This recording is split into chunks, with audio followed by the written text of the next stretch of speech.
What's up, buddy? It's what Jim, and this is a game review for Sackboy A Big Adventure, my first Sackboy game I've ever played, and the first one that you can play on the PS5. And that being said, let's get started with the good. So I really like that the fact that it was up to 4 players. I don't really feel that there's enough of those games out there, so it's great to have another game that's like that. I also found it really enjoyable. I had a grin on my face for the majority of the time in the game. There were some hard parts, but for the most of it, I did really enjoy the game. I also really liked the story as well. It wasn't nothing too unique or anything, but I was following it. I was caring about how it ended, and I was quite satisfied with the way it ended.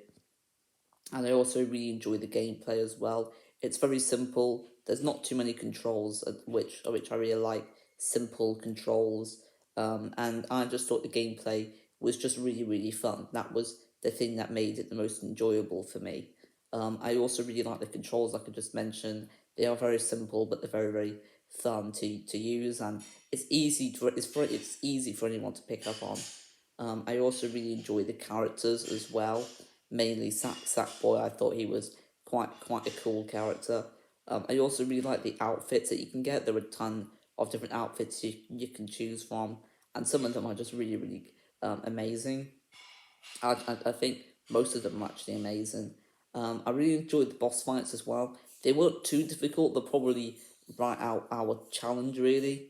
Some of them were harder than others, but I didn't think they were too challenging, and I thought that they were needed inclusions in the game. I also really liked the graphics as well. It was like you're watching a Pixar film. It did look really nice to look at. Um, but let's move on to the bad for the game. So we'll start off with you only get 4 to 5 lives. It depends on how many players you have.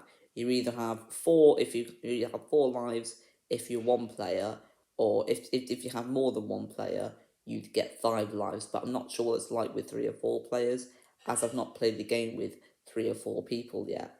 Um, and this is a problem because when you lose your lives, you have to start the level all over again. You don't just keep retrying. You don't keep restarting to the checkpoint you do until you lose all your lives, and you have to restart the whole level. But the collectibles do save your progress. So you don't have to get the collectibles again. You can still get them if you want to get bells, which you can buy outfits with. I think they should have done what they did in Crash Bandicoot 4, It's About Time, which is there's a retro mode, which means you've got a certain amount of lives. It's basically just the same as what Sackboy is like at the moment, that game, for Sackboy Big Adventure.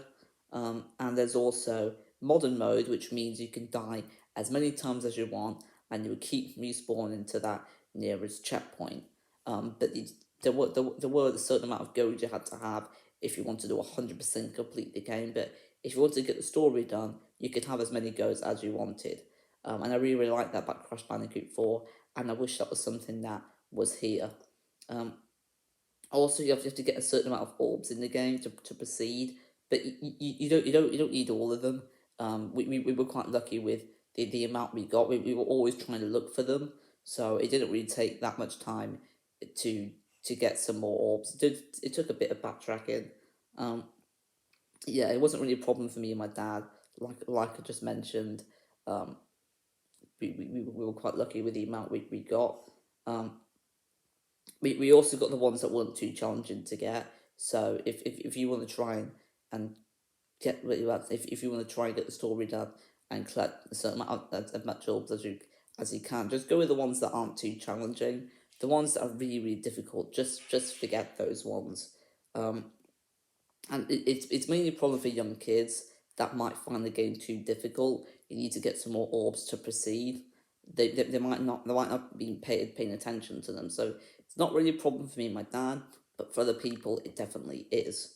Another thing for the bad is when you buy an outfit, it's only you that gets the outfit, not the other players, which I find a bit unfortunate. So if you get an outfit and the other person thinks it's really cool, you're gonna have to get the amount of bells to buy it yourself as well. Um, I also think the controls could have been slightly improved. I don't know how they could have improved it, but there are a few times I think it definitely did need improvement. And yeah, I think that's all really got to mention for the bad for the game. So now I'm moving on to the verdict. I recommend this game for people who like co-op games and platformers, and for people who like the other Little Big Planet games. And I had an absolute blast playing it. It might sound like I've got a lot of problems with it, but I'm really nitpicking.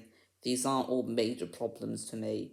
The game wasn't too difficult, so that's why it wasn't as major of an issue as it would have been in a Crash Bandicoot game. Those games are really hard, and I would rate it a 9 out of 10. I was pleasantly surprised. I was only expecting to be like a 7, maybe a 7.5, but a 9 I really wasn't expecting. You should definitely play this game, and that's all I'll say for the game review for Sackboy A Big Adventure. Thank you for watching. Don't forget to leave a like, subscribe, and comment. And I'll see you guys in the next video. And until then, ciao.